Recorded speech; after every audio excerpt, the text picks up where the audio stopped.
Hello, glad you can join us. Here's what we have for you this Monday. The big dig out after an epic winter wallop. It was crazy. We haven't had storms like that in a long time. The record-setting storm, and who's getting pummeled now? For many Canadians, the cost of groceries and everyday essentials has been too high for too long. What Ottawa's new affordability initiative will mean for millions of families. The lake has actually dropped anywhere from 4 to 6 feet. Plus, the risk that climate change in the Arctic poses to vulnerable communities and to Canada's sovereignty.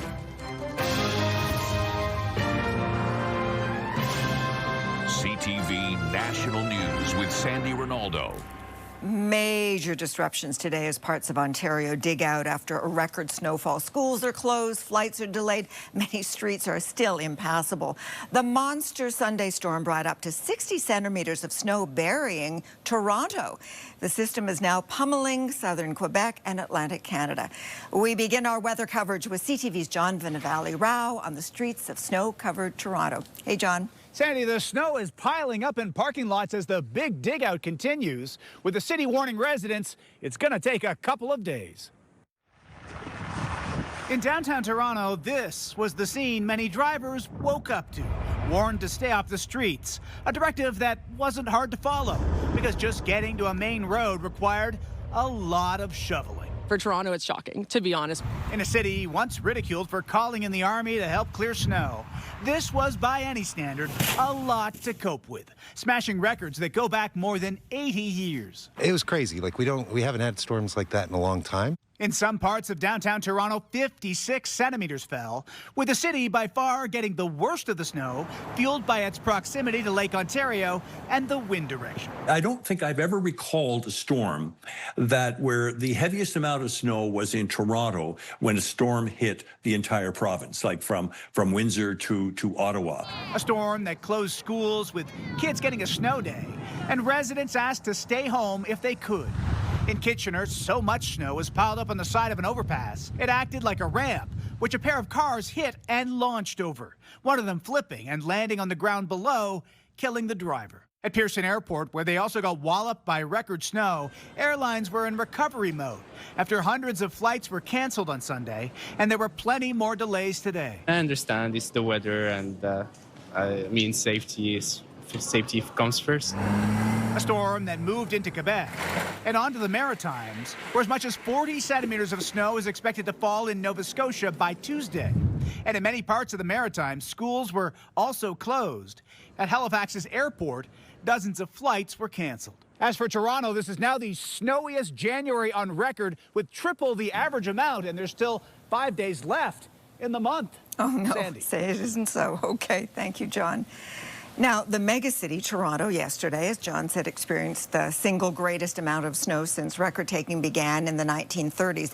We wanted to hear more about the lake effect wallop, so we asked CTV's Your Morning meteorologist, Kelsey McEwen, to explain. Hi, Kelsey. Sandy, it's not that Mother Nature has it out for Toronto. It has to do with the system itself and where it was positioned that drove lake effect snow into the city. With the center of the storm well to the south of us, the rotation around a low pressure system in the northern hemisphere, always counterclockwise. That's important to know because it drove easterly winds along Lake Ontario. The lake itself, a lot of ice on it, but still largely unfrozen. And so that drove lake effect snow specifically into the city of Toronto. So what is lake effect snow? Well, here's a Weather 101 recap for you. You have relatively warmer water, in this case, Lake Ontario temperature sitting around 4 degrees Celsius. That Arctic air traveling over the water, the air yesterday was like minus 12 degrees Celsius. So that 15, 16 degree difference pulls up all the moisture from the water itself. That water vapor then deposits out as heavy, intense ribbons of snow. And we saw that highest accumulation closest to the lake because of it.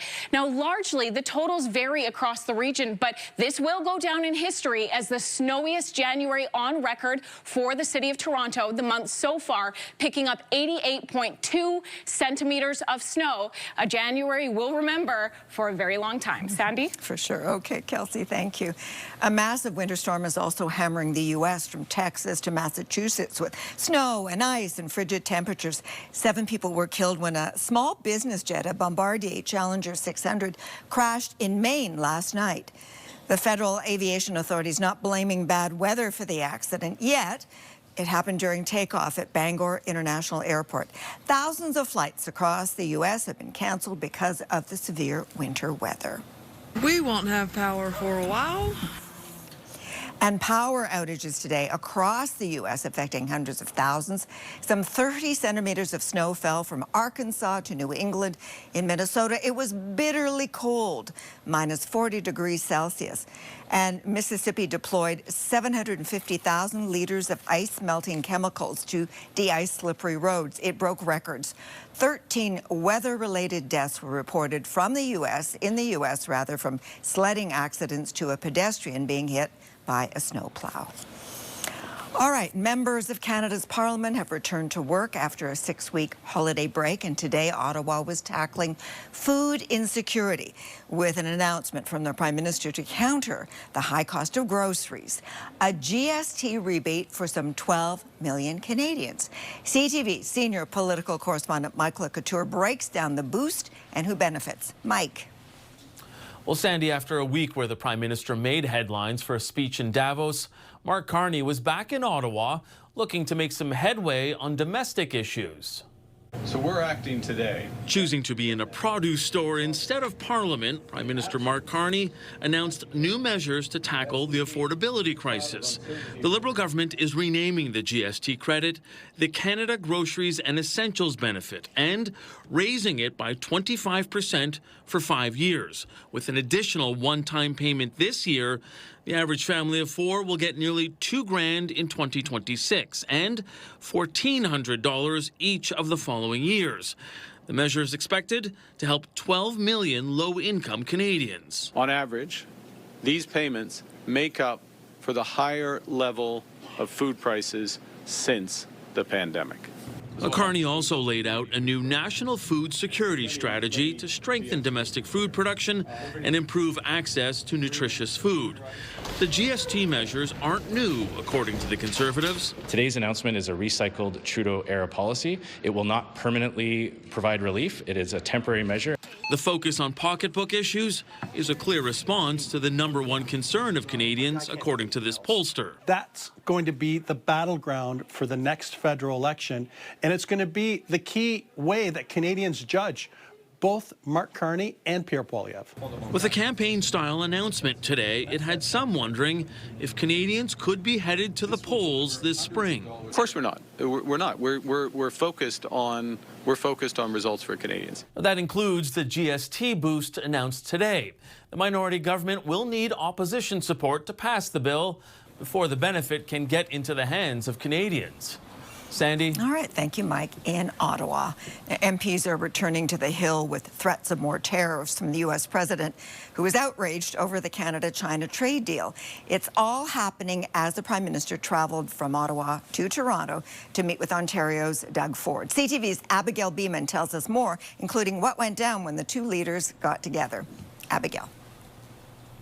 Sandy, regardless of what was said behind closed doors in the 45-minute meeting, the Premier and the Prime Minister are on the same page about presenting a public-facing message that they are united working for Team Canada. We're going to put on his tab. Pizza topped with pleasantries. Very productive meeting. Yeah, productive. It's all about Team Canada. But the Premier has been highly critical of the Prime Minister's trip to China and what Doug Ford called a terrible deal to allow 49,000 Chinese EVs into Canada in exchange for lower canola tariffs. Did you guys make up? Well, I never had a problem. And yeah, is there differences? Sure there is. But I can tell you one thing. We agree on 99% of the stuff. Ford said autos were about one of 5 topics discussed. While the Prime Minister hasn't shared much about talks with the U.S. president, as CUSMA, the North American Free Trade Deal, is up for review this year. Over the weekend, Donald Trump took several swipes at Canada on Truth Social, relaunching his old insult for Justin Trudeau, calling Carney governor, a 51st state reference. In this role, you get called a lot of things, a lot of time, and I'm not going to comment on every tweet or truth or comment from whoever. So I can handle it. Before question period, the minister responsible for Canada-U.S. trade did offer a rare glimpse into the talks. We have a narrow trade arrangement. Saying he reinforced to U.S. Trade Representative Jamieson Greer, Canada is not pursuing a free trade deal with China, which the president is wildly warning against. I was reassured that Ambassador Greer understood very clearly what the agreement is and what it's not. And what was reassuring is his clear desire to work with us and Mexico in terms of a review of CUSMA. Dominic LeBlanc said he and Greer will be speaking later this week and talked about meeting in the next few weeks. Sandy? Okay, Abigail in Ottawa. Abigail, thank you. People in Calgary came out today to show their support for a referendum on separating from Canada. The people coming here in Calgary to sign the referendum are sending a message saying our voice needs to be heard. We're part of Canada, and you have to listen to what we're saying.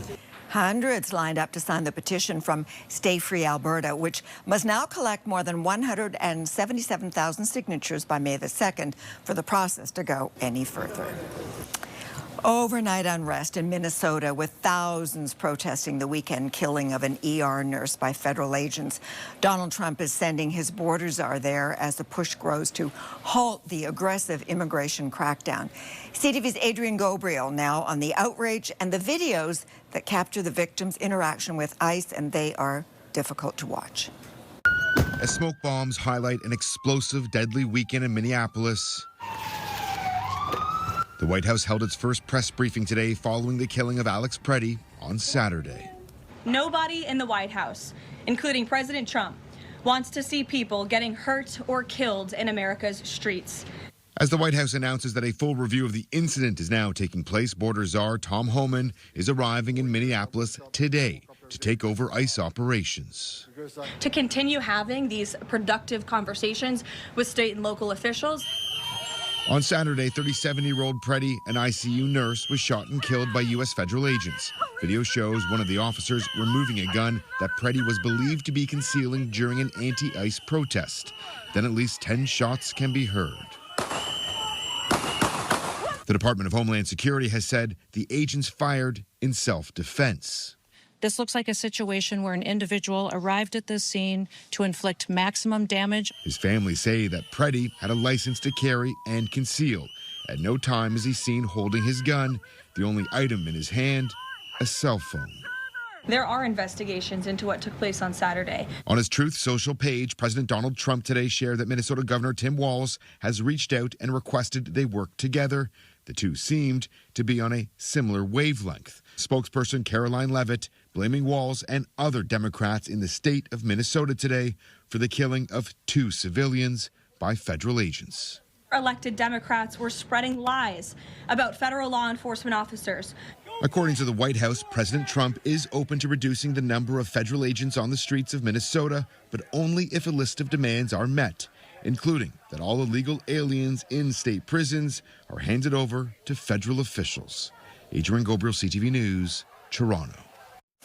And tension in Minneapolis again today with calls for impartial investigations into the fatal shooting. Sabrina Rivet is with Nouveau, CTV's French language sister network, and is on the ground in Minneapolis. So I am standing right here where Alex Preddy was killed last weekend. So let me just show you the memorial so you can see all the floral tributes and the messages left in memory of the 37-year-old nurse. Citizens are coming here to pay their respect. There is a lot of solidarity. In fact, many residents fear that if the investigation is led by the federal government via the FBI, justice will never be served. Let's hear from some of the people I spoke with on the ground. I'm here because we saw this terrible video of this young man being shot in the middle of the street while he's on the ground. Obviously, we can't allow that ever to happen in the United States of America. So we all need to help all these people in Minneapolis stand up to this craziness. The signs are everywhere here in the streets in Minneapolis. In addition to the outgoing protests, graffiti can be seen on buildings, benches, and bus shelters calling for immigration police to leave the city. Last night, protesters gathered in front of a hotel where ICE agents were reportedly staying. We will continue to follow this story. From Minneapolis, Sabrina Rivet for Nouveau Info. Coming up after the break. We've had so much less rain in the last few years. Why rising temperatures are raising concerns about Canada's Arctic sovereignty.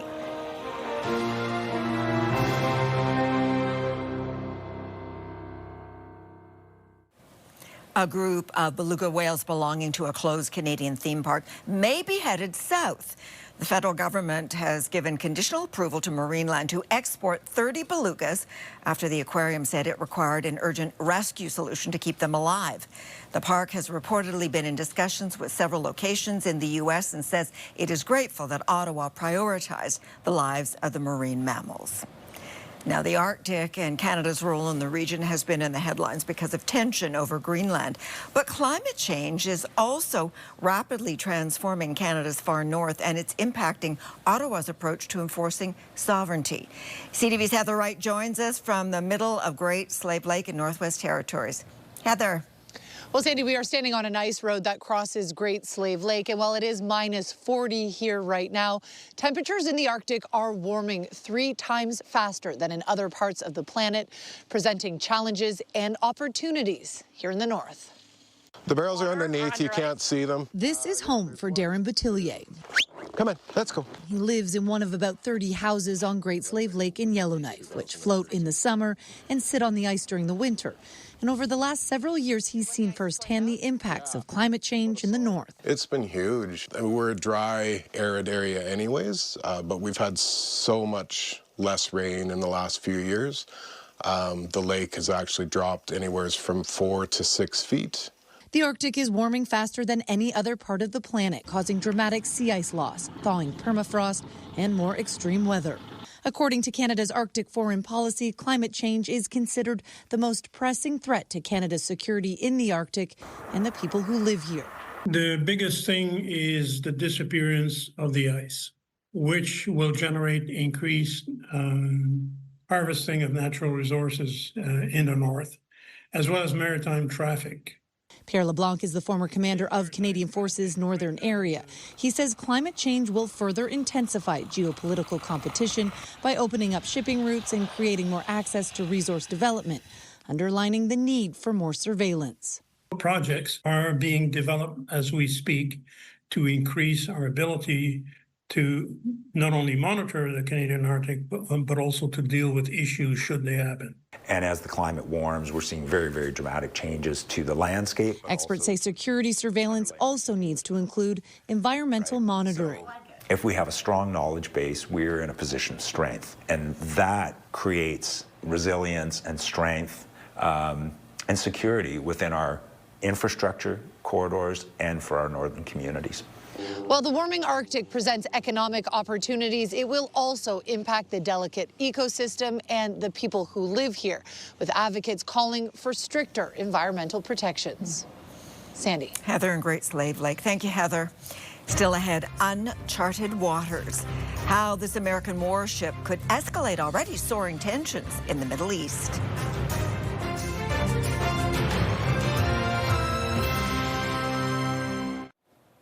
An American aircraft carrier is back in the Middle East for the first time since October. The arrival of the USS Abraham Lincoln and 3 accompanying warships is sure to heighten already frayed relations between the U.S. and Iran. U.S. President Donald Trump has repeatedly threatened military action unless Tehran ends its violent crackdown on protests. Over the weekend, Iran unveiled a mural of damaged planes scattered across the deck of an aircraft carrier with the words, quote, "If you sow the wind, you will reap the whirlwind." Israel has recovered the remains of the last hostage in Gaza, which was a key condition in the plan to end the war.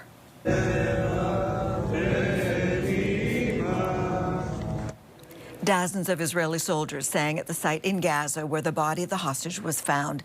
He was a police officer who was killed in the October 7th attacks.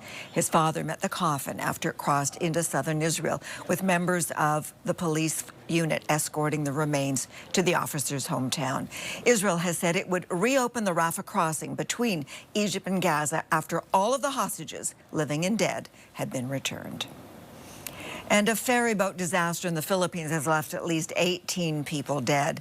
The Coast Guard says it rescued more than 300 passengers, but that dozens were still missing. Witnesses say the ferry suddenly tilted to one side and began taking on water. The ship eventually sank. After the break, Feeding in Need, how this nonprofit helps families ease the bite of rising grocery prices.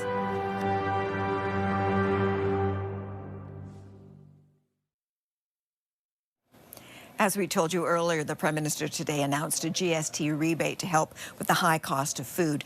60% of Canadians put affordability at the top of their list of priorities, with 1/4 of families facing food insecurity. CTV's Garrett Barry looks into why grocery prices are so high and how people are getting around the challenge of feeding their families. Garrett.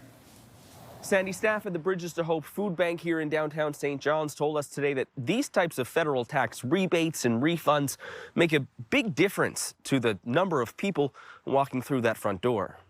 We know when the quarterly GST credit has arrived in people's bank accounts because it tends to be slower for us on that day. No longer explosive month-over-month record growth, but usage at this downtown St. John's food bank has settled at what staff call a sustained high. We have some volunteers who have been with us for more than 20 years, and they commented this year that they have never seen our shelves so empty in January, ever. The drivers that push clients to walk through these doors? Almost always related to the cost of food and the cost of rent. And across Canada, the price of food is rising faster than other goods. Prices at grocery stores are up 5% year over year, according to the latest data from Statistics Canada. Policy researcher Aaron Van Singen says Canada's grocery giants are taking more than their fair share. He believes publicly owned grocery stores would provide competition and drive down prices. Prices in the U.S. military grocery store, public grocery store, are 20% lower than in other stores. So there is precedent. It's actually pretty feasible to set up. Ottawa says it will increase its efforts to look at competition throughout the food supply chain. It's also giving a boost to the local food infrastructure fund to increase community food projects across the country. Sandy. All right. Thank you, Garrett. And thank you for sharing your time with us this Monday. I'm Sandy Ronaldo. Bye for now. We'll see you tomorrow, we hope. Have a nice evening.